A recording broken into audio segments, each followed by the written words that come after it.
Good morning. Welcome to Saturday Morning Comic Talk. This is a show where I talk with top indie creators about whatever the heck I thought up in the middle of the week.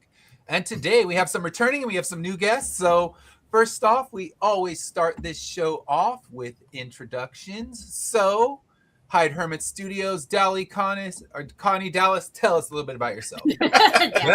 No, I just tongue twisted myself. Blah. Sorry. So, go ahead and tell us about yourself, please.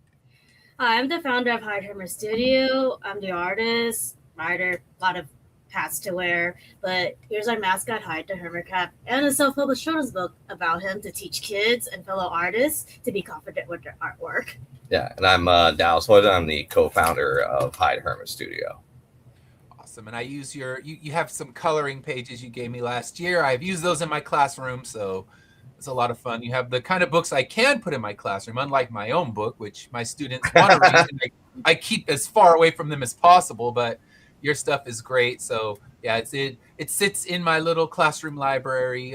With any other indie creators, I can get to have actual kid-friendly stuff. But the coloring pages, I'm gonna have to grab more of those at Comic-Con this year because they go quick. They're okay, finished your work early. You can go get a Hyde Hermit coloring page, and they're always down to color.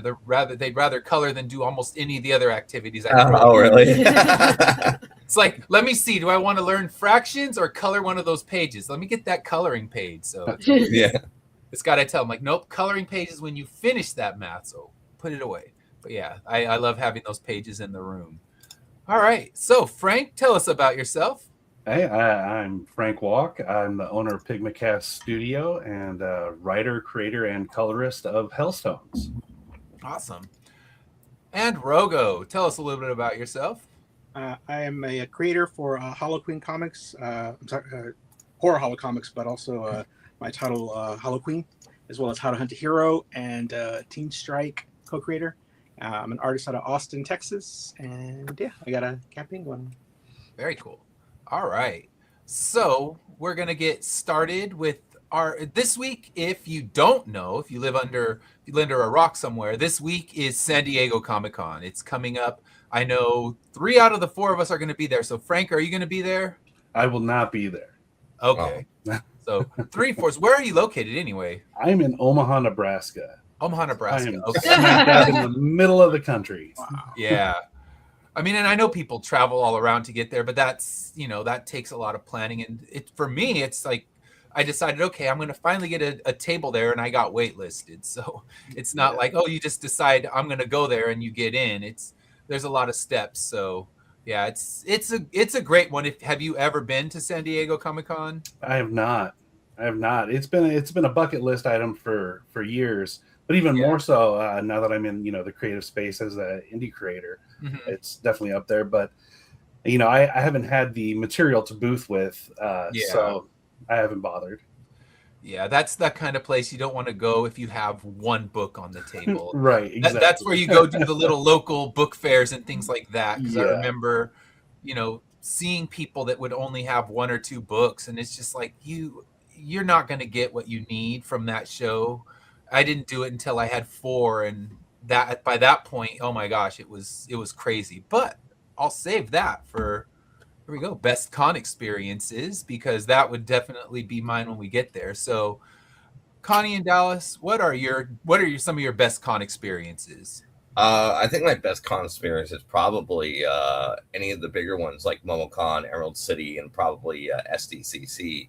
So far, and some of the other like major big furry conventions too are usually my best con experience. And anywhere where I make like good money is usually my best con experience. That's fair. Sometimes for me, it's I like the little college cons, but sometimes some of the furry cons will provide you like free lunch and dinner. Oh, that's cool. That's pretty rare for a lot of conventions. It's usually like, we pay you money, now go make money. We're not going to give you any like coffee or donuts or sandwiches and stuff. It's like, it saves like a lot of money immensely when they provide. Oh, yeah. Food. Especially like con food is kind of a questionable and carny level. It's not delicious, and it's very overpriced. Yeah. And I that's why I'll eat like Stater Brothers sandwiches when I go to cons, and it's gross, dry, and not very appetizing. But the sandwich I would buy from the snack bar would probably be equally horrible and cost me double to triple the price. So that's why I live on that. I tell people I live on Cliff Bars and energy drinks because it's like, you know what? I will, if I earn some money, I can buy a good dinner. But yeah, it's usually most of the cons I do are local, so I just drive home. It's like, yeah, that's why you guys are always saying, want to go get dinner? Like, nope, I'm driving home. Someone's cooking dinner right now, and I'm just going to go home and eat, and then wake up tomorrow and do the same thing. So yeah, the big ones, I agree. They always have something good and make more money. And like the last one I did, where the first con in a long time where I actually lost money and started feeling bad till I talked to every exhibitor around me, and they were all saying the same thing. Like, yeah, we all got beat down, and by the end of Saturday, 35 people were packing up to leave. So that's a bad con when they're packing up after Saturday. Yep. So yes, I will not drop its name, but anyone who was there, they know. So all right, Frank, what's one of your good con experiences?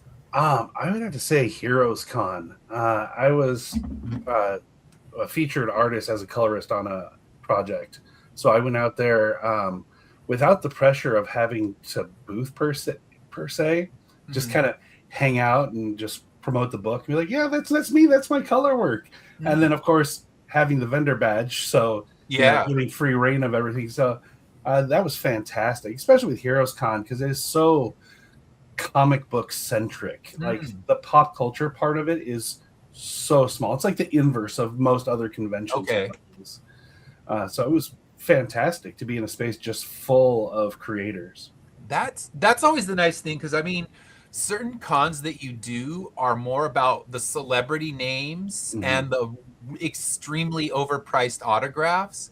So people don't really want to hear about comics. I mean, I don't know how many people that I tried to pitch my comic and got kind of yelled at. Like, I don't read comic books, even though it's technically a Comic-Con, but you see that if you see them kind of holding this, autograph in their hand, waiting for the ink to dry as they go through your row, they're not here for you. They just dropped $300 to $500 on whatever autograph they're holding. I mean, the only thing I started doing was I started bringing the magazine style bag and boards, like, hey, you guys need something to hold that in, and I was selling more of those than I sold books. So they're like, oh wow, this will fit it. I'm like, it fits it perfect, trust me, I know. And I sold plenty of those for way more than they were worth, because it's like, you know what, I have it, they don't, so supply and demand. So that, I guess, find a way to exploit the people that are just going for the expensive autographs, and then they can buy an overpriced bag and board from me. Yeah. Well, I also have Pigmentcast Studio brown bags. So they're just brown bags to help carry stuff around in, but they just have my company logo on it. Ah, nice. So I'm like, hey, there we go. For $1.50, you can have one of these and carry your stuff around. Yeah, I was doing $5 for the bag and board, and I should have slapped a Finish Line sticker on the back so they remember me later. Whenever you stare at that Mark Hamill autograph, you're going to think about me and like, what is that? Maybe I should look it up. Let me inquire further. That's good. Yeah, I do enjoy the bidding wars over at Heroes Con as well. That seems hilarious to watch. Oh, it's so much fun. What does that involve? What happens? Yeah, I haven't heard about that. I'm not familiar with it. So they do auctions of artwork from indie creators, and so it's basically like how in like cattle, when you're auctioning cattle, they're like talking like that. Like, I was like, what was sold to that guy? Blah blah blah. It's usually for charity, for the cul somebody. Was it one of the artists who died of Parkinson's, I believe. Something like that. Yeah. But it's also, that was the only con like Bill Watterson actually appeared in person one year. Way. Okay. Yeah. And that's when they had like a crossover with Pearls Before Swine, like a really big traditional art piece too. Oh, that's awesome. And that was auctioned off. That's so cool. The auction is a really big highlight because you're going to have like 50 pieces of unique one-off art, and a lot of the time it's done during the convention. Right. Yeah. So it's really fun. That's cool. Yeah, I've seen that. Yeah, I didn't know about that either. I went to one con. It was a little local outdoor con in Banning, which is kind of this desert city out on the way to drive into Nevada, and they brought in the auctioneer from Storage Wars. Oh, wow. he was auctioning off like every one of the vendors gave him stuff, and same thing, it was all for charity. And he starts just doing his super fast talk, so that was kind of fun. And I didn't know who he was at first, and he was walking by my table, and I just tried to pitch him on my book. I'm like, I don't really care who you are. I'll pitch you all. They're like, do you know who that was? I'm like, nope. But he didn't buy my book. I know that much.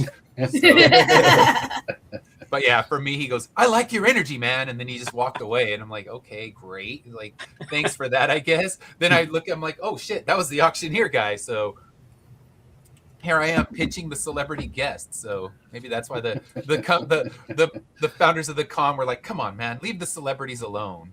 It's like, nope, you pass my table, you will be pitched. That is a guarantee. Right. You miss 100% of the shots you don't take, right? Exactly. And maybe the Storage War guy buys it, and next thing you know, he's tweeting it out or something. So you never can tell. It's always worth a shot. Yeah, definitely. All right. Learning. Good morning. All right. So, Rogo, what's some of your best con experiences? I say this year so far, it's been South Texas Comic Con down in McAllen in South Texas. We had 4 people working the table. We were slammed. We were just trying to keep our heads above water on that one. I guess they don't get a whole lot of conventions like that down there, and it was a really strong celebrity, I guess, backed con. But they're really good about, they put them like way out there, and they have the vendors way over here, and it's a really nice balance. And man, people come out and they are ready to buy. Nice. So if you haven't worked it, if you can get into that one, I recommend it. It's run really well too. Okay. It's very well organized. It's a great place. Cause some places can be kind of like there's no AC, or there's like or you're like in like the dirt or something like that sometimes, which has happened. But that one was, man, we were just busy the whole time. I think by Sunday we had no voice. Just run ragged, but I mean, it's worth it when it happens, because there's other cons, you get where they're just like you said, like packing up Saturdays. That's the bad sign. When the ones where you're looking, where the best cons are where Sunday you've already made everything you need to make, so Sunday's just gravy. Those are the cons that I love, where you're thinking, okay, I've made it all. I've broke even, or maybe you even have a little profit by the end of Saturday. So there's no pressure for Sunday, and that's when I'm just like, find a cosplayer. Here, come here. Hold my book. And then I start posting. It's a good con when my Instagram is loaded up with cosplayers holding a copy of Immortal Era on my Sunday feed. If you don't see cosplayers, you're like, oh, damn, that dude's just desperately trying to sell still. So that seems to be the most, as far as fun or just best experience. And what I like is that this was I think our second or third year there. So we've kind of established, like, people know who we are now. So so you get the regulars. Yeah, and they know, and it helps a lot. But yeah, I'd say that's the best one so far. And which one is that again? It's called South Texas Comic Con in McAllen, Texas. Okay. Yeah, it's all the way south, about 5 hours south of Austin. It's a drive, but you're gonna get good food, like real authentic Mexican food down there. I'm talking like your grandma's kind of like, and aunts and uncles, those kind of like set up. And it's a cool, and McAllen is nice. It's like a little mini city. I mean, it's growing and growing. So you'll have fun. Yeah, I'll have to look, because I have a cousin who lives out in Texas, but I don't know where. And then I've been saying he lives in Texas is like saying I have a cousin who lives in Alaska. I may as well go do any Alaska con, because it's a gigantic state. Yeah, so it's huge. Everywhere is 5 hours everywhere. Yeah, so I'll have to see how far he is, and then just see. I guess even if I just flew in there and drove, but that just comes down to if they can help. But yeah, something to look into. It sounds like a good con, because I know I've LA threw us in a parking lot last year. So I don't know. Did you guys do LA last year, Connie and Dallas? Yes. Okay, so you were in the that's right. Yeah, in the parking lot. And when we were setting up, they didn't turn on the AC. So I'm a wretched sweater anyway. So you put me in that kind of condition where I'm having to lift all my shit without any kind of air conditioning. And I'm disgusting. It's going to be like, I don't want to go near that sweaty monster over there. So it's like, I've learned Somebody pack. needs to do like a. Feel free to steal this idea. Somebody needs to do like a convention starter kit. Like these are the necessities. Like you have to have, and just sell a kit with like the, the stuff to transport your stuff, like everything, the setup, all of it. Just do like as a package, do like a silver, gold, and whatever premium package, because that would just make things a lot easier. As many times as we've done them, it wears on you. Like paying dues, it wears on you. As much as I love doing them. As I'm getting older, I'm just like, man, these get harder and harder. But yeah, just getting that a starter, like this is everything you need to know. Boom, right here. Like this. Yeah. Do it. I can only imagine that you're just describing like a Lego box, like a Lego set. That's the convention starter kit. It's a Lego set. Exactly. Yeah. I guess it would be a big box because you got to start with a good dolly. So you start with that, and then a mat for the floors because you're going to be standing, and a cell phone charger, all these little things that you just don't think of as you're going through. Yep. I'm telling you, there's a business right there. There you go. Just buy all the stuff, find it at good wholesale prices, and you can turn it away and be like, here, if you don't have these things, it's going to be a rougher show. So yeah, that's a smart thought because everyone's going to need it and you don't realize it until you do it. And sure, when you're the person that has 1 or 2 books, it's easy to set up, but the more you get, the more expensive your table becomes. The more and more you got to load up, and it's like you look around and you're like, oh, that's smart, I should use that next time. So that's what we've learned, like as we go, and I'm learning from you guys too right now, like having that extra stuff to sell, and that's good. That's really good. So for me, I would have to pick the San Diego Comic-Con Special Edition. That one, it was the first con opened back in California after COVID. And since it was the first con back, there was no Hall H, there was no giant celebrity presence. There weren't a lot of exclusives that you could buy. I think the only big name exclusive company there was Funko. And it was insane because it was just people. It was their first time being allowed out of the house, essentially.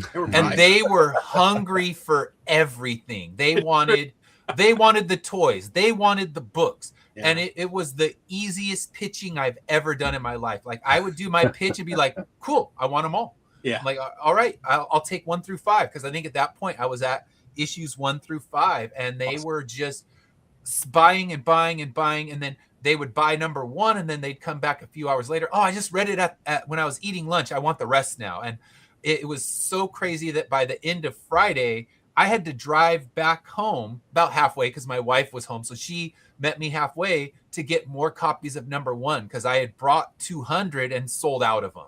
So it was the most insane thing I've ever done. And I wish I had the amount of books I had now. To think about how much I could have made for that one.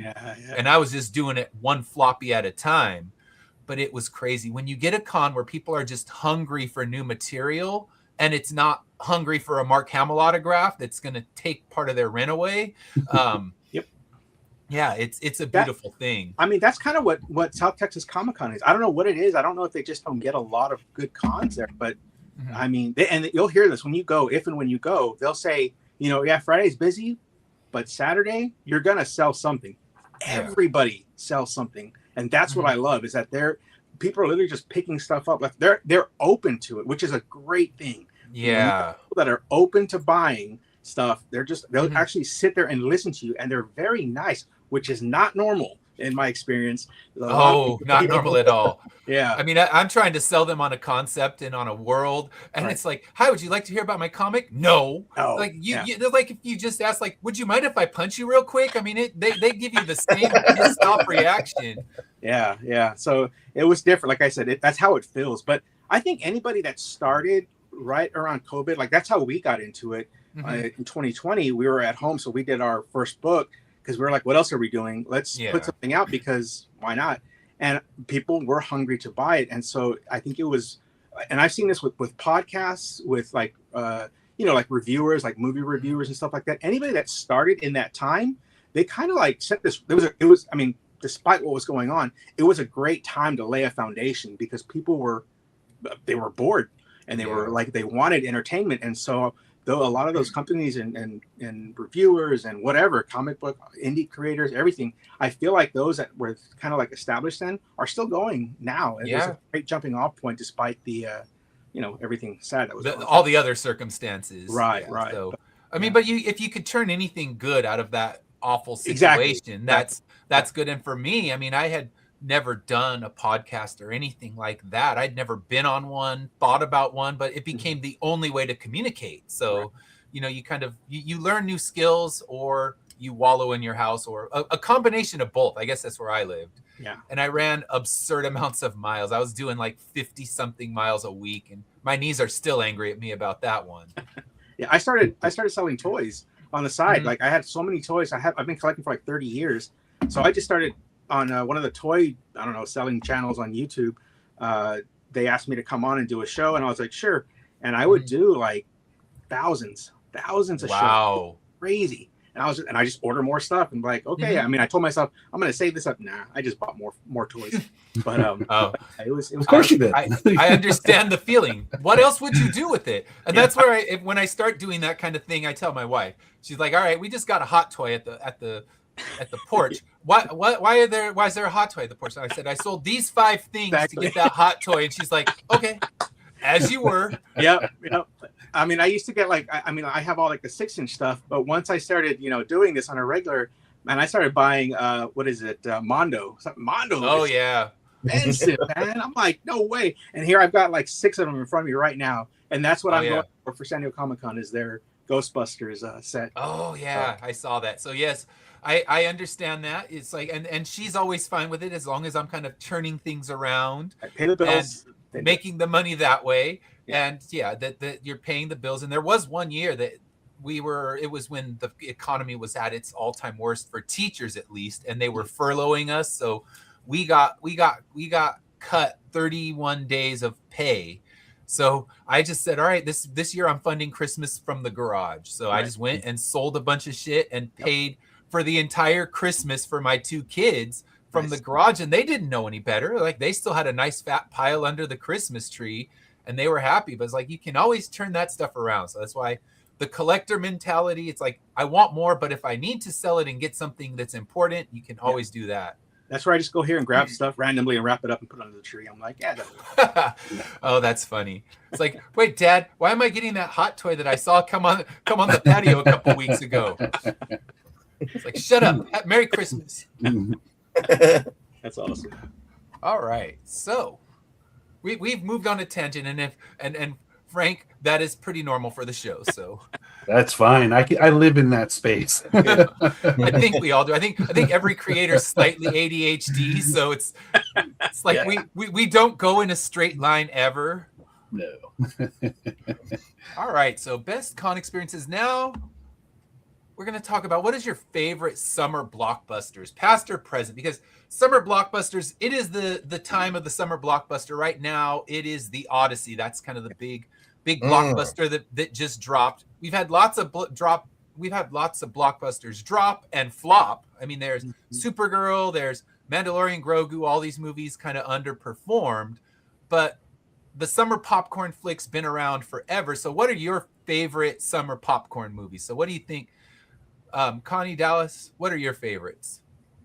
Ooh, it would probably be like the Backrooms for me. That was really cool. That was and movie we saw at our theaters. Yeah, that's the last movie we saw in theaters. Because we rarely go to movie theaters nowadays. So okay. So with our schedule, so it's like that's the only time we actually bothered watching, and that's the only time I actually got drunk because the movie theater we were at. Oh, that's right. They serve alcohol in movie theaters now. Yeah. So it was like fun to watch while you're drunk. I don't know. Like the alcohol in movie theaters, like, are you trying to turn movies into now concerts where you get drunken idiots like talking over your shoulder? You're gonna get them anyways, so might as well. Yeah. But Backrooms, yeah, that's kind of the new version of the summer blockbuster because you had Backrooms and you had Obsession, which are not the stereotypical summer blockbusters, but they outsold Supergirl. I think Mandalorian, Grogu, they outdid all of these, traditional blockbusters, and it's horror's in its renaissance right now. I mean, it doesn't need to be. Oh, yeah. Horror movies, stay in your lane. You come out in October, maybe late September, and that's it. Now it's like horror movies you can drop whenever. You drop them right alongside and right next to the big summer blockbuster, and that's the full theater.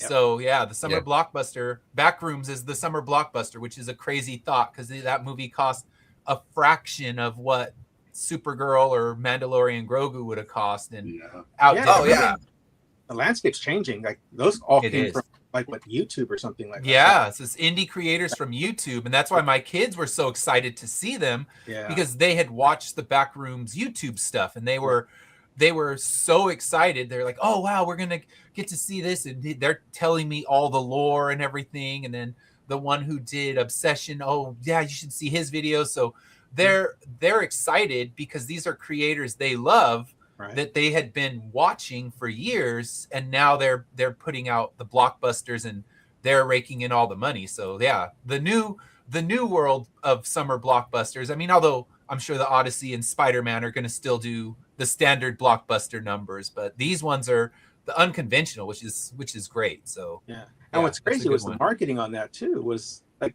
I didn't hear about Obsession until my nephew, who watches YouTube and stuff, and said, "Hey, let's go watch this movie." And I'm like, I don't even know what you're talking about. And man, that was amazing. That Project Hail Mary, just out of nowhere. Well, Project Hail Mary was heavily marketed, but Obsession, it was that one had kind of a sleeper. Yeah. Even the movie poster, there's nothing to it. You can tell they spent no money. Like, here, we're just going to get a cool font. We're going to write Obsession in red, and we're going to call it a day.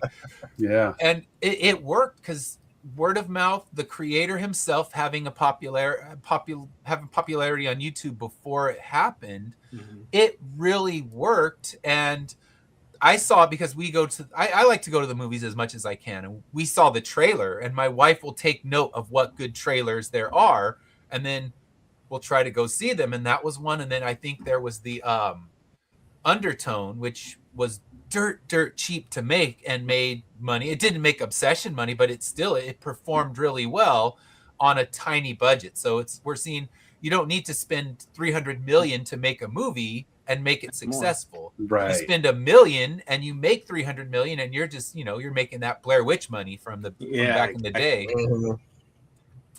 That's cool. So Frank, what's your summer blockbuster pick? Well, I'm horrible at picking favorites just across the board, but in recent memory, thinking this summer, man, I loved Masters of the Universe. That was fun. It was just fun.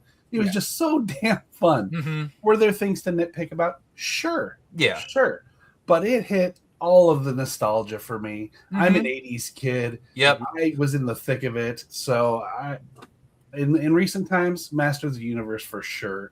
Yeah. And when you posed this question before, and I was thinking about it, I had to think back to like when I was growing up, what was the summer blockbuster for me, and that was The Lost Boys. Oh yeah, I love The Lost Boys. It's still one of those good movies that I can watch anytime. I've seen it no less than a dozen times. Oh yeah, like awesome. Great soundtrack too. Yeah, such a great soundtrack. I went all in on the Masters. I was just like, I need to. Yeah. Oh, that's so cool. And I like Rogo have dropped way too much money on Mondo Masters of the Universe figures. I got my Skeletor, He-Man, and Battle Cat sitting on one of my display areas, and I love it. I loved what they did with Masters of the Universe because it had its nods and winks to the cartoons, but without just taking it over the line to just cheesy satire. Which it could have gone that direction, but then that trap jaw fight, I'm like, holy shit, this is everything I ever dreamed of as a child. To see Man at Arms and Trap Jaw just battling it out. Right. It looked and felt like you would have done with your toys, and it was just right. And then it had its little like the laughing. It threw in the What's Going On song as a nod to the Laughing Adam thing. So it's like it's winking at itself, but not at a point where it crosses the line, which is where I'm afraid the new G.I. Joe movie is going to go knowing that it's being directed by a comedy director, that they're just going to go for pure over-the-top goofiness. And you got to dance the fine line, although the Masters of the Universe bombed, so it's hard to say, and it's sad, but I think it's because it's so catered to the Gen Xers and millennials that my kids had no interest. And if you can't get the kids in the theater, that's going to be a problem, because look at what happened with Minecraft. Only my kids had the interest, and it was a gigantic thing. So they needed to find a way to make kids care about it. They needed to find some viral campaign or something. Yeah, like Barbie. Yeah, oh, absolutely. Barbie did it right as far as marketing. Yeah. That was great marketing. Yeah. I'm curious to see how it does, streaming once it hits streaming services. Yeah. I think it'll do well on streaming and maybe justify a sequel, because we got set up for She-Ra and everything else. Yeah. So. Well, I want another one. I want another one. I need another one. Yeah. And it's not like it was in the 80s where, like, the movies became pop culture, or what do they call them? God, I forget the name. Basically where they gained popularity on VHS or they got that second life. Yeah. So they became They got the cult classics. There you go. And they made it tanked in the theater, but then they ended up getting second life, because you look at like The Princess Bride. That movie is just a well-loved, revered classic, but it didn't do well in the theaters. It basically bombed in the theaters, but now it's so beloved because of finding that second life on VHS. So maybe Master of the Universe finds a second life on streaming, because generally it got really good reviews. The people who saw it loved it, and it's just not enough people went and saw it. Now, has everybody here seen it on here? I don't want to like talk spoilers or anything like that, but not to give away too much, but the way they handled why they're named the way they're named, the characters, beautiful. That was probably my favorite aspect of it. I mean, of all the, the special effects were cool, all that stuff, but when they said that, when they addressed that, I was like, that was good. That was smart. Yeah, man. they made a joke, but it made sense. It was pure finesse. It was. I love that. Because all these people walking around with that name normally, it's like, okay, that makes no sense. But now when you get it the way it was, like you said, to keep it spoiler free. But yes, when it hits streaming, watch it. All three of us recommend it. So, I mean, for what that's worth. But I mean, we're 80s kids. So 80s, if an 80s kid loves it, then you know it did it right, because we were their target market. Yeah, I love the original too, so I'll watch that all the time. It's a lot of fun. I was a bit too old when the original came out, and it was kind of like, all right, I could feel the low budget of it. I think you had to watch it through the eyes of a child, honestly. Yeah, and I was too old. I was more like teenager for that one, and I was just like, what the hell am I watching? Yeah. I mean, there were parts that worked, but most of it was just, I'm shaking my head like, it's just so ugly. It's such an ugly movie. I'm just blown away. That was Frank Angela Skeletor. I'm just like, guy? Like, holy crap. What a great. And he did it for his kids. He did that part for his kids. I saw that. His kids loved it, so that's what made him do it. And Skeletor's like the saving grace of that movie. The makeup doesn't look bad. He does a great performance, but some of the other stuff just looks so budget 80s that it's hard for me to get past, because I watched it with older eyes of someone who loved the cartoon, which didn't age beautifully either. Like I remember when the DVD box set came out, I was like, yes, telling my wife, you gotta watch this. It's gonna be so great. Right. Oh no, my wife had seen it. I tell my kids, and we were watching like 2 or 3 episodes. They're like, Dad, I don't know what to tell you, but this isn't amazing. I know, it's so cringy. It is. It really is. It's something. It's like you had to be there. Yeah. You had to be there. When you did. finish an episode and you'd go run out and grab a big stick from the yard and sword fight your neighbor. It was good times, but it did not age well, and that's what the beauty is. They found a way to kind of laugh at the cheesiness of the cartoon without doing too much. So the movie, I'm with you. I think that's a great blockbuster. So what about you, Rogo? What's your pick for this one? Well, as far as the new ones, I'd have to say, like, again, Obsession and Project Hail Mary, even though I didn't watch them. Well, I wish I'd watched Project Hail Mary in theaters, but that to me has been one of my favorite just feel-good popcorn movies. Yeah. If you're going classic, I would say probably Ghostbusters, Jurassic Park. Oh, heck yeah. Either of those, so you got 80s and 90s. I saw Jurassic Park in theaters here in Austin at the IMAX, and we had a bad storm that blew in. It was like it was meant to be. It blew in at the same time the storm happens in the movie. So wow! Going off an IMAX, sound system with an actual storm brewing, like a big one, and so it's made that epic. So that experience cannot be topped. I mean, now it's 4D. It just moved it to the next level. That is so cool. And that's it was awesome. Yeah, that's one of those great blockbusters from the past. Like right. Ghostbusters was my jam. That was the one where I just begged my dad, like, please let me go see Ghostbusters again, and he'd be like, fine. And then he just dropped me off at the movie theater at 10 o'clock, and I just movie hopped my way around, seeing movie after movie, and it would usually be Ghostbusters first, and then just whatever else was playing. And I love that because I grew up in the high desert. There was nothing to do. Oh, wow. I mean, the nearest convenience store was like 7 miles from my house, so I couldn't even just walk over to a 7-Eleven and buy some baseball cards and comic books. I mean, it was just nothingness. And there was a theater, and my dad would be like, I'm gonna drop you off in the morning, I'm gonna pick you up when I come back from work, and keep yourself busy. Here's $5. Go find. And pretty much, $5. That'll get you a popcorn. You got to milk that thing for the whole day. And they knew I was hopping. Everyone in the theater knew me. They're like, you do your thing, kid. There's like 5 people in the theaters today, so we don't really care. Right. Yeah, Ghostbusters would be mine. But I guess if I'm going to pick a different one, I'll go with The Matrix, because that was the summer of Star Wars Episode 1. So all the hype was on Episode 1. Everyone was pumped for that. They're thinking, oh my gosh, new Star Wars. I can't wait. This is going to change the world. And The Matrix dropped right before it. And in my opinion, outdid it in every category. Oh, yeah. And it was one of those things where no one saw it coming. Everyone was hyped for something else. I mean, they were in line for friggin' weeks to go see Episode 1. And The Matrix came, and just the special effects were more impressive.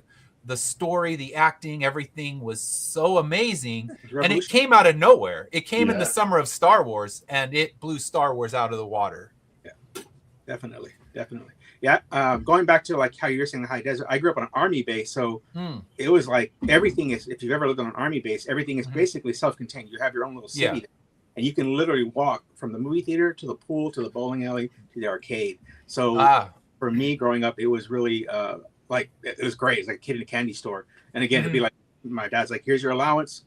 Don't waste it all on one thing." And just what you want to do. And most of the stuff, like the pool and stuff, was free, but like everything was like less back then. I feel like I don't know why that, but it was.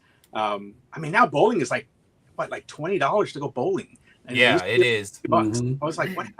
I feel old. I'm shaking my fist at the cloud. Well, we shall all shake our fists together. but that's. I was on an army base, but only till I was 3, and then we moved out. Because the high desert was near March Air Force Base, which is where my dad was. He worked there, but we moved out to just this kind of rural spot in the desert, and there was just nothing to do. And I remember how exciting it was when they opened a movie theater. It was just because they had a drive-in theater, so that was where we saw. I saw Star Wars in the drive-in and things like that, but. It was when they opened an actual air-conditioned, proper movie theater where it wasn't, even at night, it was miserable in the desert. So, we would get to go there, and it was just, I could spend my day there. I think it was a 3-screen. So it's like, all right, you can see those 3 movies, and that'll take you to about the end of your dad's shift. And then, you do it again the next week. And, it was just be home by the time light on. Yeah. Yep. And it was that or building, like, bike jumps in the desert and nearly killing ourselves. I got like 3 feet up.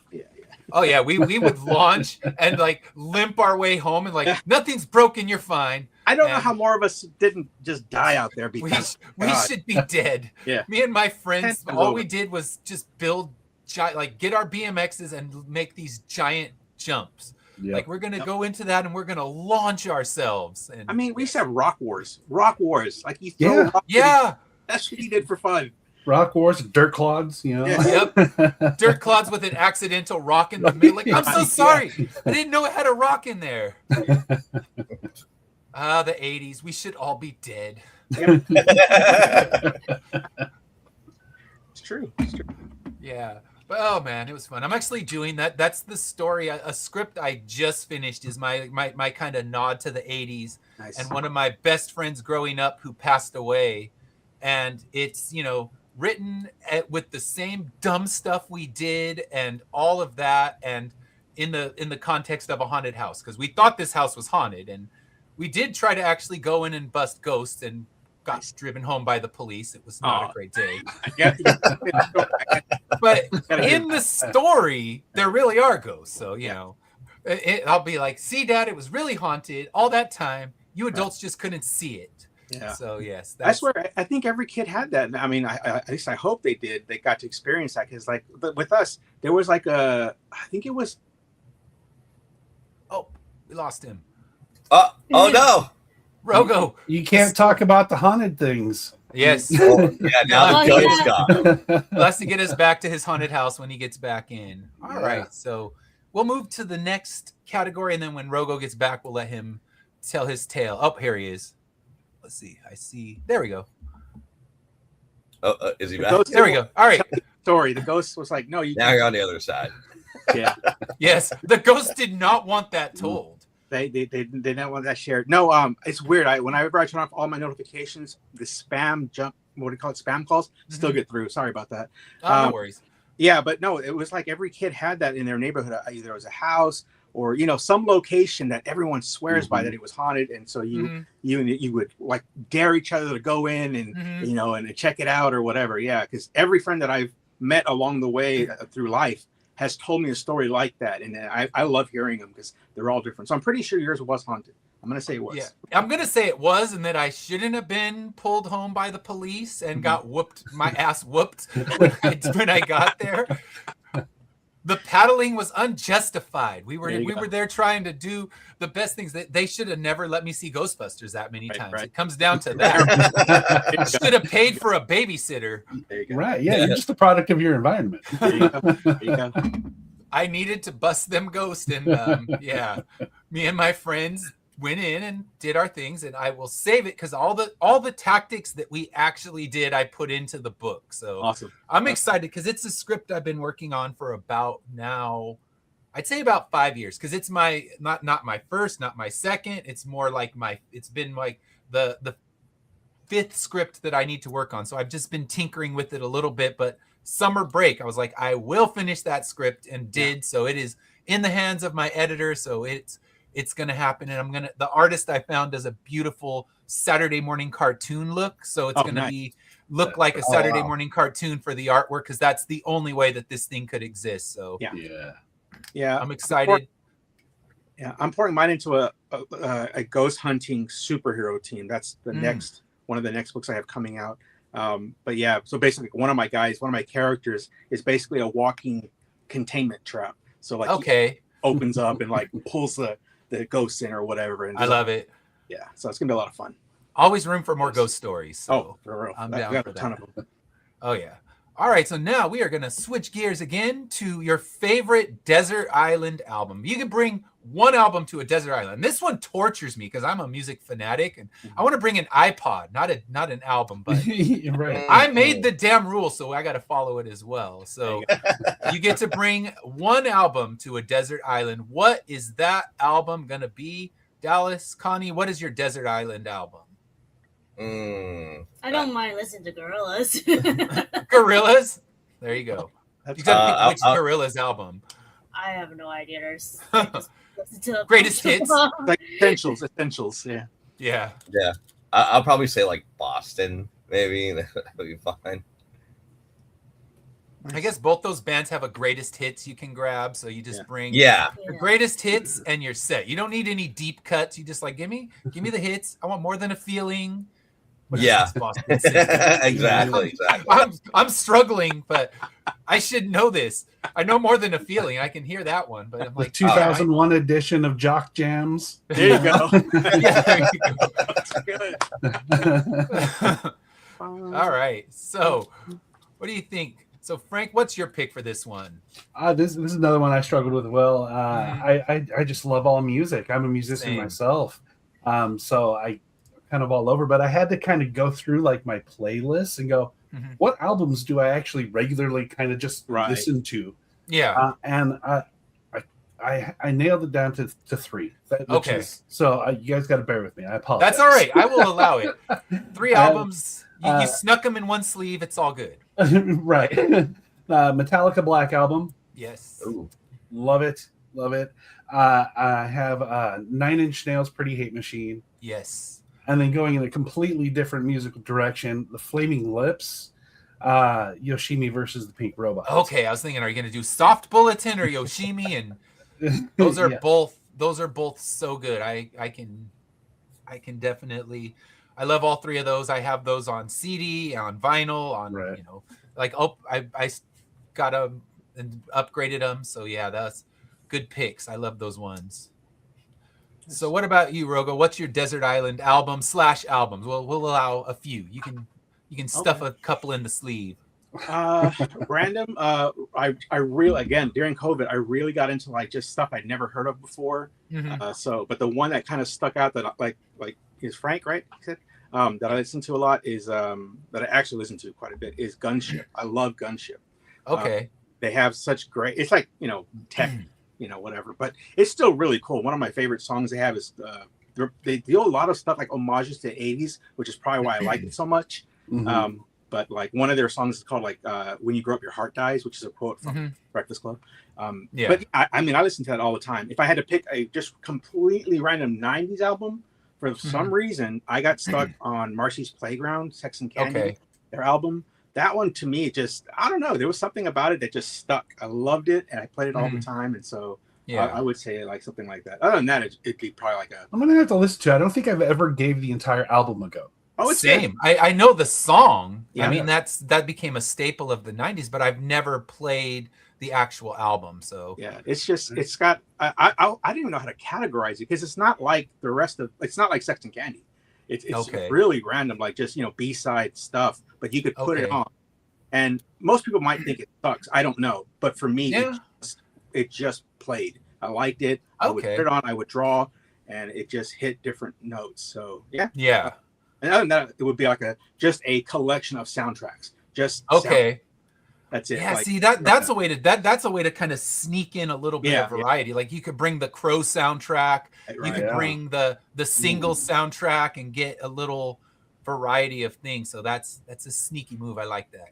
Yeah, and a fun Yeah. one that this is not what I would take, but I'll share this. One of the funnest albums I have. It's a playlist. It's a cover of like all the most like popular songs, but every single one of them is sung by a different country, like just Oh, random, okay. different language. And I just call it the International Language of Love playlist, and it's just like every other like I have like Gloria in Italian. Okay. I have, was it Paint It Black?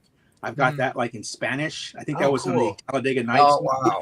Yeah, so it's really cool if you give it a listen. Like if you check them out, there's a lot of really good talent out there singing in different Yeah. languages.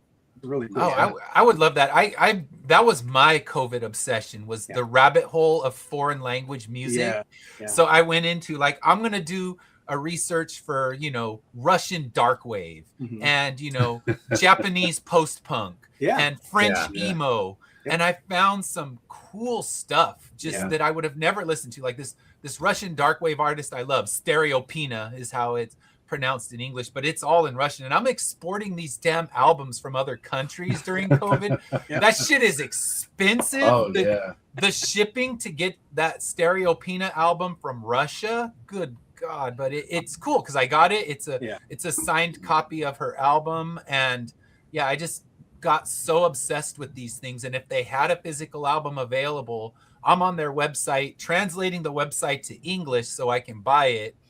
And yeah, Sparta Locals, they're so good. When I go to Japan, I hope that they're playing because I got fully obsessed with that band. So I did the same thing. Like COVID, I had to find things to keep me interested. And it's like, what's some foreign language music I've never heard of that just friggin' slaps? And it was like, all I right. always get nervous too, though, because I'm like, I'm gonna find like this band, and I'm gonna be obsessed with this band. They're gonna be awesome, but I don't know what they're saying. So am I making a statement unintentionally here about something wild? I don't know. It's like, oh So I no. just have to like pause and like do a little bit of research.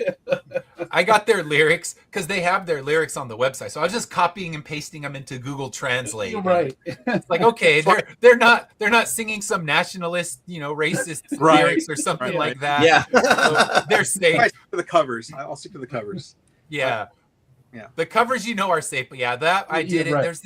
There's this NPR show where the guy is like Vikings picks or something. This guy Lars from NPR, and he does all these weird, obscure international bands. So that's where I started this rabbit hole. And then you go on to the search engine, like, all right, Russian dark wave and French emos, crazy shit, and I love it. Yeah, I'll have to check that out. That's cool. So yeah, for It me, just I sounds like cool. Russian dark wave. I'm like, come on, that's like the band name right there. it should be, and it's cool. But the thing is, I know I'll never get to see these bands in concert because Right. they're small in their own countries. There's no way they're coming out to the U.S. unless part of a package, or maybe they go viral on TikTok. I guess that's what I can hope for. Is Right. oh wow, Stereopina's now viral on TikTok. So everyone's out.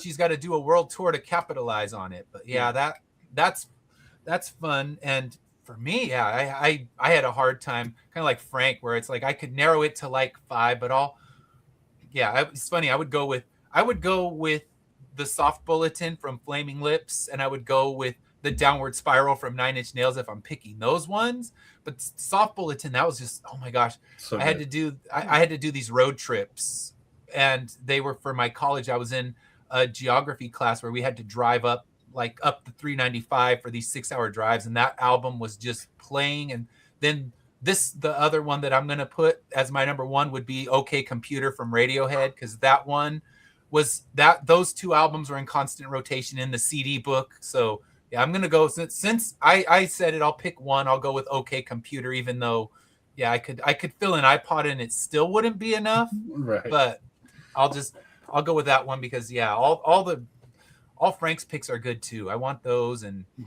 I'll throw some greatest hits, and then I think the single soundtrack, because that one's loaded with such good stuff. So you figure you get Smashing Pumpkins, you get Pearl Jam, Chris Cornell, Mother Love Bone. I'm still thinking about the Jock Jams. That's pretty good. Yeah, Jock Jams. You can get some good stuff for that. There's some good stuff, yeah. Just the marketing around it is just hilarious. I remember the commercials. Was it Freedom Rock? Yeah. That like late night infomercials. Yes. Is that Freedom Rock? Turn it up. Well, the new one that I was like, I didn't even know it was a thing. Was it Yacht Rock? I was like, what is Oh that? yeah. Yacht Rock. And I'm like, that's just classics, man. I'm like, what are you talking about? That's the stuff I grew up on too. But I'm like, all right, sure, it sounds cool now. Yeah, they have to categorize it, and that's why that dude from Steely Dan got very pissed when they categorized it as Yacht Rock. He wouldn't do the documentary because of that name. Interesting. I didn't know that. That's hilarious. But yeah, I learned that. All right, sure. I watched the documentary, and it was funny because they're getting like people from Toto and Michael McDonald and all these ones that are now kind of synonymous with Yacht Rock, and they were trying to interview whoever. I think it's Donald Fagen, whoever the living member of Steely Dan is, and he on the phone, he's just like, fuck off, and hung up. That's awesome. And that was his contribution to the documentary. Awesome. That's great. So it ends up, and that's how they close the documentary out. I'm like, that is the perfect ending right there. Not very Yacht Rock, but all right. Yeah. It seems like movie soundtracks were a bigger thing back in the day as well. Yeah. Oh yeah. The 90s, it was always about all-star lineups for your soundtrack. Yeah. That was not so much anymore. I was like, I mean, you remember like when Will Smith made a song for every summer blockbuster? Oh yeah. Minus Independence Day. I felt like he always had a song for his Men in Black and Wild Wild West, and maybe it's just two, but it feels like a lot more. But I think there were more, but he was just he was so big at that point, and the soundtracks would sell as good as the movie did. I think about like the single soundtrack was huge, the Crow soundtrack, the Garden State soundtrack. That soundtrack surpasses the movie. That's a freaking amazing soundtrack for a somewhat decent movie. Yeah, Mortal Kombat, Spawn. Yeah, great soundtracks. Yeah, they got top level talent to put together original songs, not just here it's a mixtape thing. We're just going to grab songs that already exist. I mean, Smashing Pumpkins wrote Drown for the single soundtrack. Mhm. That's one of my favorite Smashing Pumpkins songs that exists, and they wrote it just for that soundtrack. Right. Yeah, Bands wrote top level stuff for soundtracks back then. Yeah, it was kind of nostalgic having, what was it, 9 Inch Nails doing the new Tron movie, which was interesting. Yeah. Yeah. Yeah, that's a solid soundtrack too. Yeah, I mean, and then for me, it's like Footloose. You had Top Gun back in the day. You had, I mean, all those. The They were- Ghostbusters soundtrack was solid. Ghostbusters. Yeah, it just had all that. Just man, so much in there. Yeah. Yes. So yeah, Frank. With that said, I do a Wednesday show where we review albums. So if you're a musician, you should join us for that one of these times. Okay. You I'll check come it out. on that, promote music and also, or talk about music and also promote campaigns. We do that as well. But yeah, we just covered. What did we just cover? The new Jack White album. Jack White. Yeah, I was gonna say I caught part of that. That was this week's, and Yeah. then we try to get musicians on there as well. So if you have an album, we also let people talk about their albums as well. yeah. So let's move on now to some campaign talk. It is that time to promote our stuff. So let me go to the private chat here, and I will grab up. I think this is Rogo's. Hopefully it works. Yeah. Seems okay. Okay. It's just me and the squinty part of this show. Speaking of the squinty part, I'm now actively working on Floaters #2, which I said was not going to happen. I said Floaters was a one-shot, but there's plenty of stories to tell in that universe, and people want more eyeball stuff, then I will give it to them. Awesome. Starting with the eyeball surgery, just like I experienced it without getting put out and being able to see that scalpel come straight to my eyeball. So remember when you read that and squirm that people asked for it. I got so many requests for Floaters 2. I was like, fine, just remember you asked for this. Right. Remember, you asked for it. I love that. That should be the tagline. There's the tagline for my Kickstarter video. It's like start with the picture of him putting the scalpel toward the eyeball of the character and be like, remember, you asked for this. Yep. Because that was the one thing I didn't cover in Floaters #1 was the surgery itself. So I just wrote the whole surgery segment and wrote it like an exorcism, like an exorcism instead of a surgery. So yeah, it's wild, and we start the blood right away. Nice. All right, so Hellstones. This one, let's hear about it. So this is mine. This is Frank's. Okay, perfect. So Frank, tell us about Hellstones. Sure. Yeah, happy to. So Hellstones is a supernatural action series about ancient stones that grant extraordinary abilities. The story follows Sam as she becomes caught between several faction groups fighting to control the stones. At its core, the series really asks how much is someone willing to sacrifice for their perceived greater good, and whether good intentions are enough to justify damages that are left behind. Good. I like that. Great pitch. Yeah. And this is some of the artwork. The artwork looks great. Who's your artist? Epilose Paul did the pencils and inks. I'm the colorist on the series. Awesome. Oh, Okay, beautiful. so Beautiful. colorist and writer. I love that. Yeah, absolutely. Yeah, and those are some variant covers, one by the infamous Fish Lee. Everybody seems to know Fish. Mr. Fish. Fish. We'll be speaking about Fish when I talk about my campaign in a few minutes. Yeah, You cannot go wrong with a good Fish Lee cover. that's right. And then Michael Rushbrook as well, who's an upcoming indie guy. Awesome. And then Oh, you have- sorry. Oh, ice cream truck. All right. Ice cream truck trigger. I feel like you just summoned a demon. So I let's, know. let's not do that. That's awesome. All Is this a current campaign going on?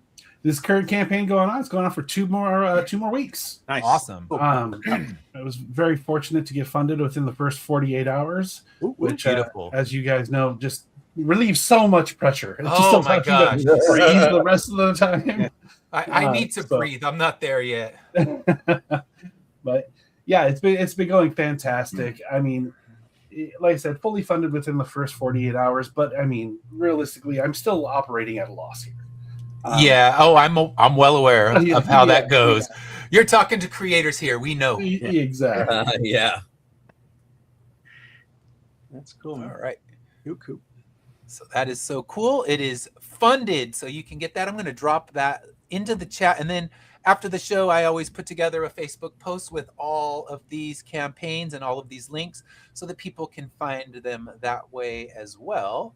Nice. And I always back anyone who's on the show, so I will get in there and get my backing of that. And if you wanted to use any of my books as a stretch goal, just let me know. I have Immortal Era, I have Corruptor, and I have Floaters. You're more than welcome to use any of those as a stretch goal free comic. Fantastic. I would be happy to reach out to you. That's awesome. Okay. Sounds good. Yeah, I'm always happy to lend those, let people use issue 1 of any of those series, and hopefully it gets more people wanting to back so they can get a free copy of something. So yes, I'm happy to lend that. And Rogo, same for you. If you needed any digital books, just let me know. Thank you. Be aware that none of them are family friendly. So Yeah. if you're going for that kind of campaign, it won't be for you. It's called a ride. Got it. This is your link to head over and grab your copy of that one. I will do the same when I'm not sharing a screen and getting people to hack my credit card. I always do that at the end when I'm getting all these copied down. So let me get to...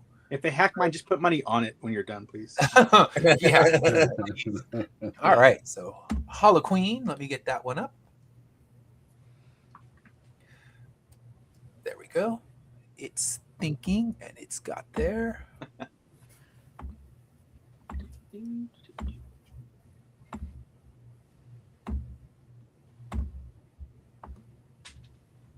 All right, 1 second. Here we go. Tell us about Holoqueen. Yeah, this is my first solo campaign on Kickstarter. This one funded in 30 minutes. And it's basically my love letter to all the 80s horror movies and books that our parents told us not to read when we were kids. Mm-hmm. The character Holoqueen is a perennial force of nature, a character that rises whenever humankind is threatened by something supernatural that could wipe it out. That's essentially what she is. So yeah, whenever humanity's threatened, like the Three Amigos, they'll be there. Nice. But yeah, she'll be there to help save it.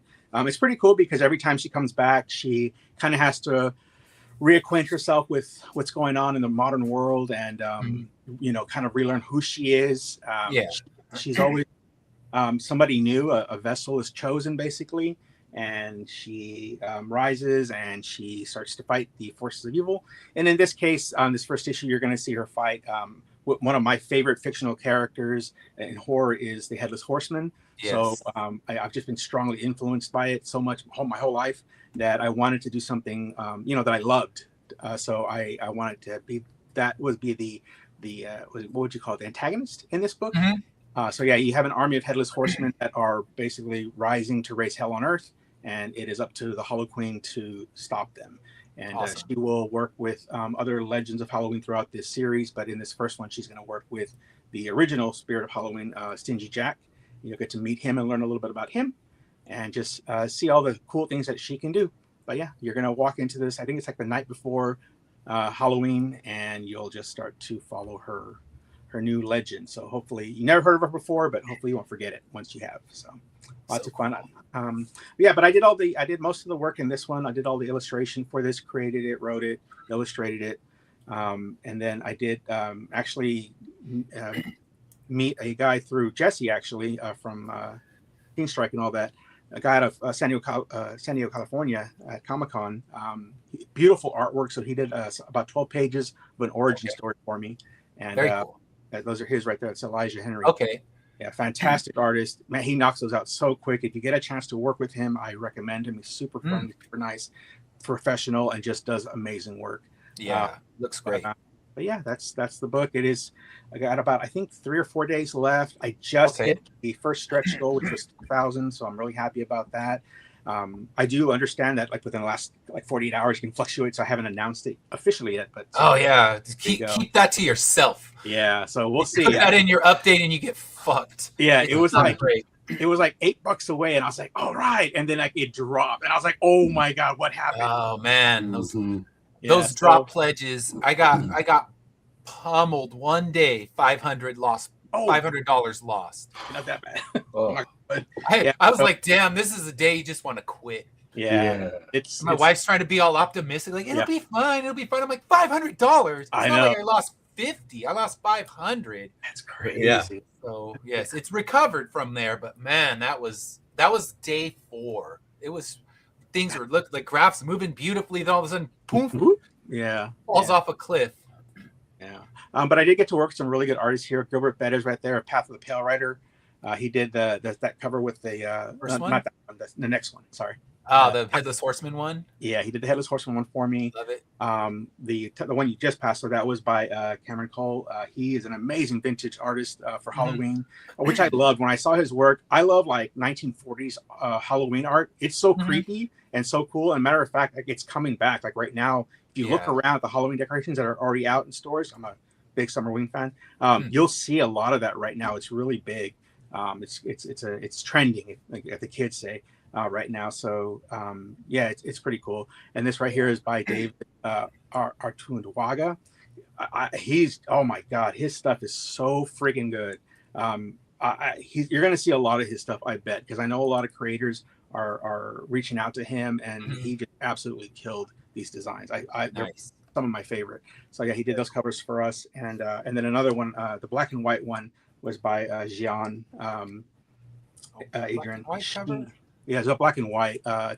Keep going. Sorry. There we go. That first one. Yeah, that one. If you've ever heard of Ed Benes, he is a big artist, like in comics. He has a studio out in Brazil. A lot of students will go out and actually learn his craft, like how to draw like him. And it's just so strong. They're so good. All the artists out of there can just draw like this. And amazing covers. Yeah, beautiful work. But yeah, it's going. I'm really happy about it. I was really nervous doing this, but watching it, like clicking refresh and checking it. Oh man, making sure that I'm refresh button. Yeah. I'm doing everything right. But yeah. Yeah, that's last night. We're at the Lord of the Rings concert, and it's intermission, and my wife's like, "You are not checking your Kickstarter." Like, well, I just wanted to look real quick. She's like, "If you lose a pledge, you're going to be all pissed off. So quit looking at your Kickstarter." So yes, I understand. It's play in that world now, like now to be a part of that. Because before I've collaborated, but it was never like fully mine, So it's different. But when it's yours, when it's your baby, when it's your project. I'm learning something like something like. I'm glad it funded though. Really, I just that's the first relief right there. Yeah. Everything after that, it just allows me to do more. So that's the thing. If I can keep it going, people keep reading it, they like it. It allows me to do others. I do this on the side. I have a normal 9 to 5, if you will. That pays the bills. It's fine. It's a job. But to be able to do this, something creative like this, and just put something out there that's yours. It's of course awfully intimidating because you're like, man, you're putting yourself out there, and it's like, are people going to like this? Are they going to laugh at it? They're going to be like, you're not, whatever. You got to push all that down, and you just got to do it. So, that's the key. So let me get that link in the chat for everybody who would like to go grab a copy of this. Appreciate it. Thank you, and thanks for having me on the show again. I appreciate it. Thank you. Oh, you are always welcome here. That goes for anybody that's here on the show. Happy to have people back. If you want to talk about your stuff, if you like talking about music, anyone's welcome to join me on the Wednesday show. But that one scares people away because they're like, I don't know that much about music, and I don't want to sound dumb. But I know bad music. I know I have horrible taste in music, despite my choices. So if you ever need someone, if you do an episode like that, where it's like, what is really bad music? Reach out. We should do that deliberately. Like just try to pick something really terrible. I mean, the one album that I really didn't like, neither me or Dash liked, we got ripped apart for not liking it. People were pissed at us. It was the first Kate Bush album, and I did not have kind words. Her voice was grating on me, and oh man, the comments were just not kind. I got called a 10-year-old boy. I'm like, you have the brain of a 10-year-old boy. I'm like, well, all of us have brains of 10-year-old boys in rotting flesh. That's how we live. She didn't like that, but it was, at least they were engaged to tell me I suck. That's fine. That's funny. But yeah, the last couple albums we've liked, so no one's been telling us we're wrong. Not yet, at least. But all right, definitely hit that up. It will be there, and I will bring up the website for Connie and Dallas. So let me pop this up. The Hyde Hermit Studios. And of course, they will be at San Diego Comic-Con selling these things. And you have some exclusives, right?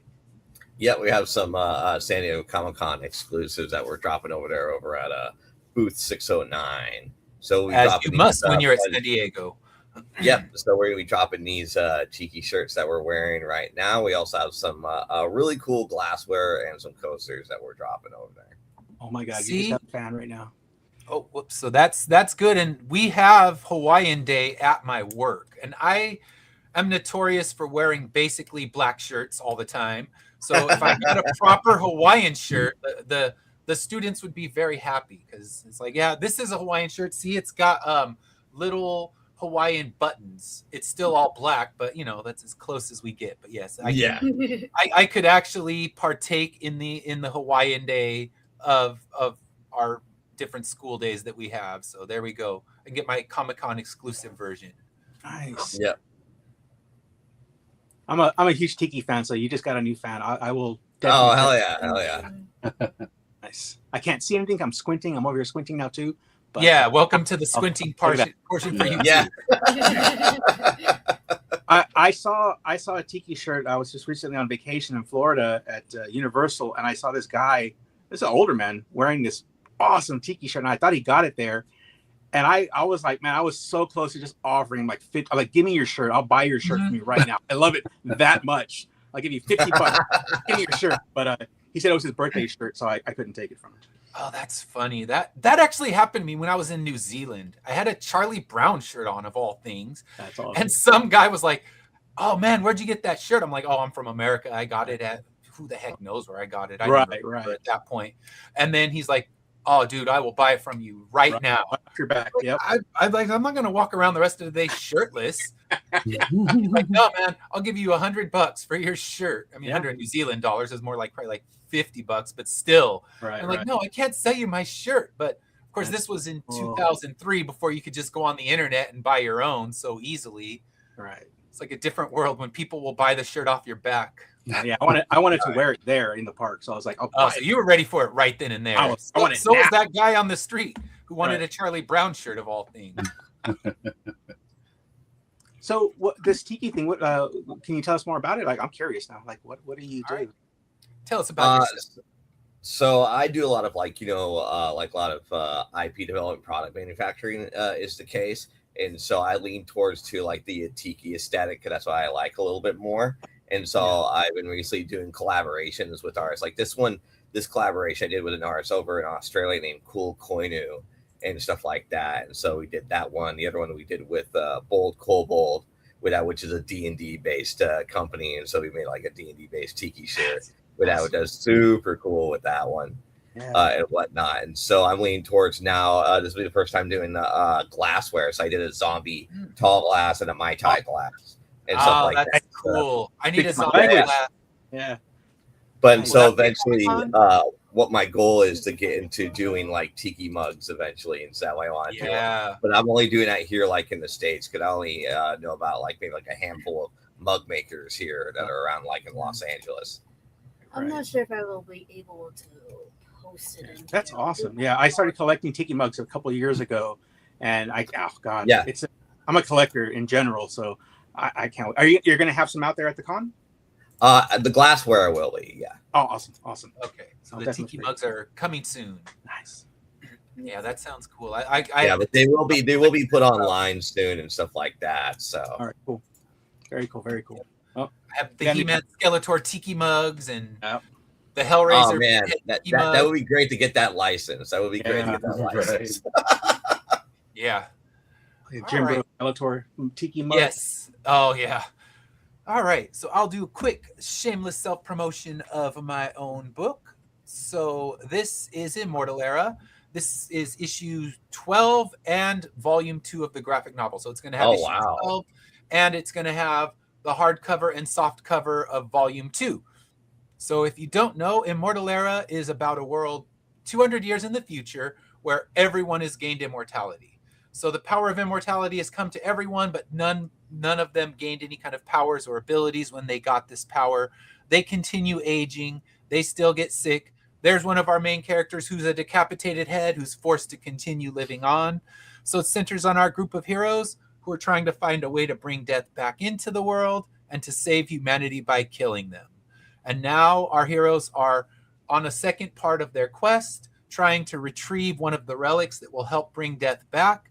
But they've all found themselves in precarious situations where they have been captured by foes and they need to try to escape their situations so that they can retrieve this piece and help get one step closer to bringing death back.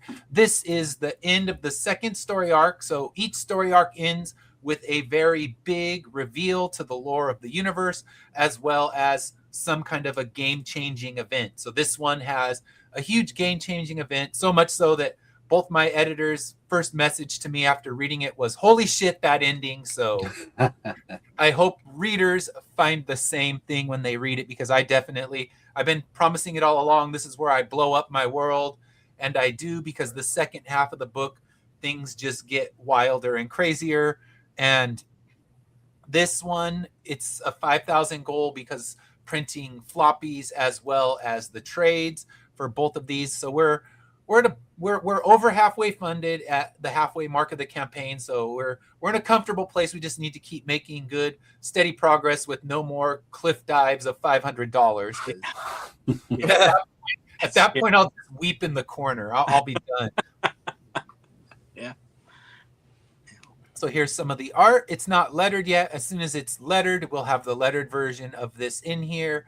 But I'm not putting anything past this page because then it gets very spoilery for the rest of the issue. And I want readers to be surprised by what occurs. So this I won't go through. This is issues 1 through 11 summarized. So if you want to start with issue 12, you don't want to have to bother buying all those back issues. You can start right here, read the story so far. I give a little bit of a summary of every single issue so you know what's going on. And then I will get to the rewards. Right now, we're on issue 12. Our standard cover, you can see, is by Fish Lee. And then we have the holofoil cover and the short print variant by Cesar Oliveira. So here is Fish Lee's cover. He did a great job. I mean, 2 of us use Fish Lee, so that says something. That's right. I wish I could have used Fish Lee. He's so busy.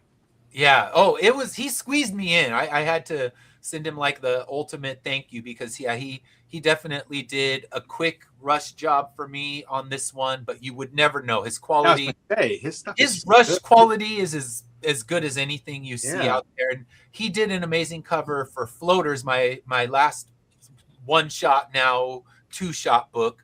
And yeah, his cover was so popular. I normally only do 25 for the foil variants, but I had to do 50 because 25 copies sold out on the Kickstarter. Yeah. So I had to double it because I wanted some for the table, because every time it's out on the table, I sell at least 1 copy every show. And knowing that there's only 25 extra copies, that's not going to last very long. So this one, and then our holofoil, this is going to look beautiful in foil. I can just look at these colors and know that it's going to pop when it's done in holofoil.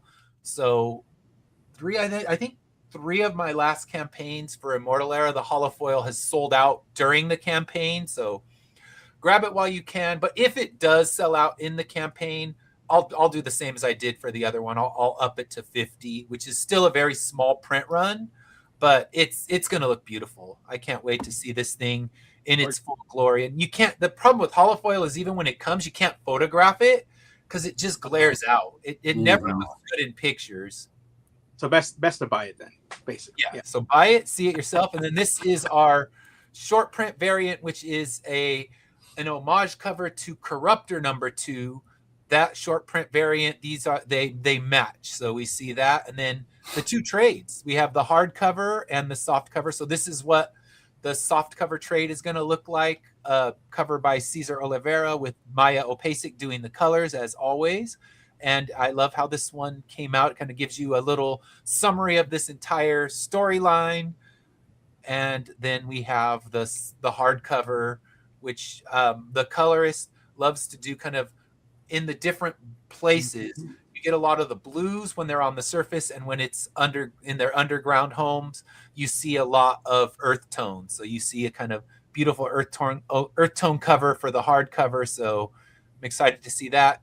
And then some of the add-ons, I won't go through all of that, but we do have a collaboration, and I'll go to that one, with Path of the Pale Rider. If you back physical tiers of this book and Path of the Pale Rider, you can get a really cool metal card. We did one last time, and it came out beautifully, and there were a handful left, and they sell like crazy at my table. When people see it at a con, they don't know about anything besides that it looks cool, so I sell a lot of those. So yeah, definitely back both, because Path of the Pale Rider is great. If you haven't read it, it is well worth your time. So I recommend that. We have very much the same kind of storyline. Hers, death is broken, and he's trying to find out what caused it. Mine, death is broken, they know what caused it, and they're trying to fix it. So we definitely have a lot of connections between our stories. So there's the link to that. They'll all be in the Facebook post that I do a little bit later, and then I also put them manually into the YouTube feed so people can check that out. So check out all of these projects, and Hyde Hermit Studios. Grab your stuff. If you're at Comic-Con, you can grab it there. And then I know 4 of us will be at Comic-Con. So definitely find us there. You can message me if you're at Comic-Con, because I won't have a table, but I will. Let me pull this up real quick. I will be on a panel on Friday. So if you're in the area, please come in to the Omni Grand Ballroom and check out the Writing for Indie Comics panel, which is hosted by David Lucarelli, and it's always a great time. Myself and Madeline have been on the panel for the last few years, and there's always some other great indie creators there. So if you're there on Friday, come on, say hi at Friday at 2:00. Everyone who goes and asks a question gets a free bundle of comic books. So it's worth your time. It's always a fun panel. So if you're in the neighborhood, please come and say hi after you buy up all the stuff from Hyde Hermit Studios. Come wearing a Hyde Hermit Studio shirt, and I will give you a free copy of Floater. That's cool. So if you walk in with one, that's your guarantee. I can't put floaters into the swag bag because it has to be family friendly. But if you're watching this show and you come in wearing a Hyde Hermit Studio shirt that you bought there or that you previously owned, you get a free copy of Floater. So do it. It's win-win. All right. So now we will close things out. Tell us where we can find you on social media or in the real world. So Connie Dallas, where can we find you at? You can find us over on Instagram, Hyde Hermit Studio, probably Twitch, Kick, YouTube, same moniker. Awesome. And Rogo, where can we find you? Pretty much just on Instagram, Art by Rogo. You can find my Horror Hollow Studios there with all the Halloween updates and fun photos of toys and everything else. Very cool. And Frank, where can we find you? On most social media platforms, you can search for either at Pygmacast or WFrankWalk, or Google. I show up there now. So yeah. Yes, that's always fun when you actually Google yourself and you're like, whoa. And I can chat GPT myself too. I was like, whoa, yeah, I'm becoming real. Yeah. Of course, there's the easiest way is Pygmacast.com. It's got all the stuff that I have going on. It's got all the links to my socials. Very cool. And I just backed your project, so I'm excited to get my copy. It sounds great. Awesome.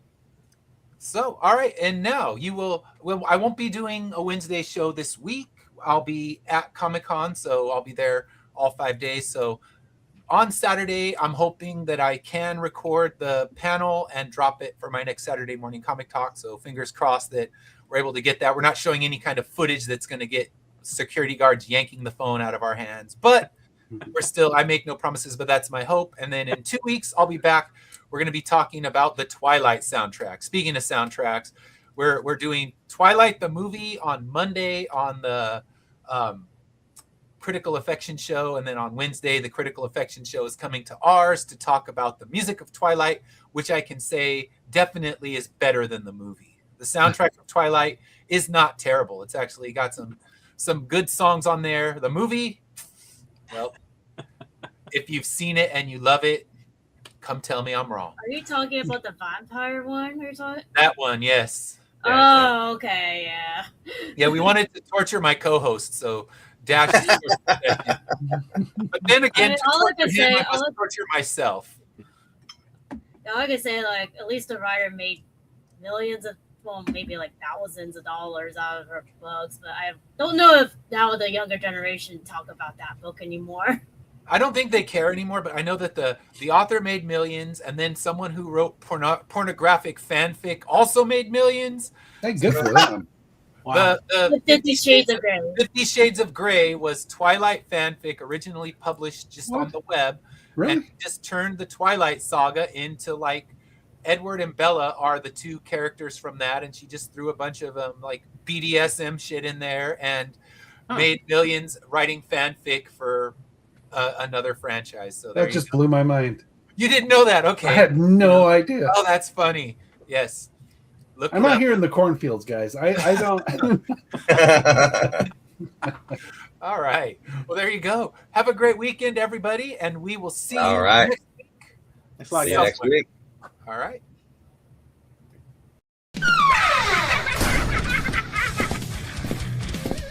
If you missed the live viewing of any Meg production, you can find all our content on Roku or as a member of this channel. Madness Entertainment Group.